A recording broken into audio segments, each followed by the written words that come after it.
அனைவருக்கும் வணக்கம். சற்று முன் வெளியான முக்கிய அறிவிப்பின்படி மக்களே கவனமாக இருங்கள், மீண்டும் கனமழை எச்சரிக்கை. வங்கக்கடல் பகுதியில் உருவான காற்றழுத்த தாழ்வு பகுதி காரணமாக தமிழகத்தில் பெரும்பாலான மாவட்டங்களில் கனமழை முதல் மிக கனமழை பெய்யக்கூடும் என சென்னை வானிலை ஆய்வு மையம் எச்சரிக்கை விடுத்துள்ளது.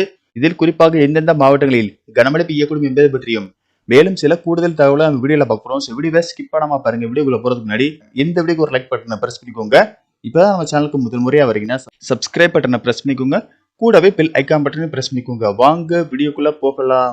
சற்று முன் சென்னை வானிலை ஆய்வு மையம் வெளியிட்டுள்ள அறிவிப்பில் வங்கக்கடலில் உருவான காற்றழுத்த தாழ்வு பகுதியானது நாளை வரை வடமேற்கு திசையில் நகரும் என்றும் அதற்கடுத்த 48 மணி நேரத்தில் மேற்கு மத்திய கடலில் வடக்கு நோக்கி நகரும் என்றும் வானிலை ஆய்வு மையம் கணித்துள்ளது. இந்நிலையில் தமிழ்நாட்டில் ஓரிரு இடங்களிலும் புதுச்சேரி மற்றும் காரைக்கால் பகுதிகளிலும் ஏப்ரல் 12ஆம் தேதி வரை மழை தொடரும் எனவும் வானிலை ஆய்வு மையம் எச்சரித்துள்ளது. மேலும் தமிழ்நாட்டில் இன்றும் நாளையும் கனமழைக்கு வாய்ப்புள்ளதாக தெரிவிக்கப்பட்டுள்ளது.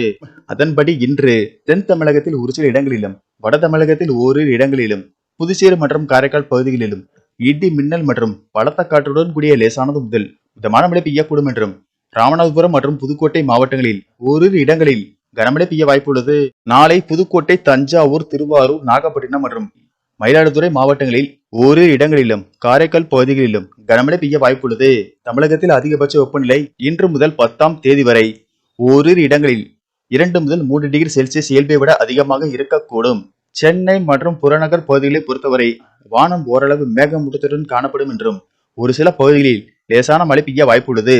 அதிகபட்ச வெப்பநிலை 35 முதல் 36 டிகிரி செல்சியஸும் குறைந்தபட்ச வெப்பநிலை 27 முதல் 28 டிகிரி செல்சியஸை ஒட்டி இருக்கக்கூடும்.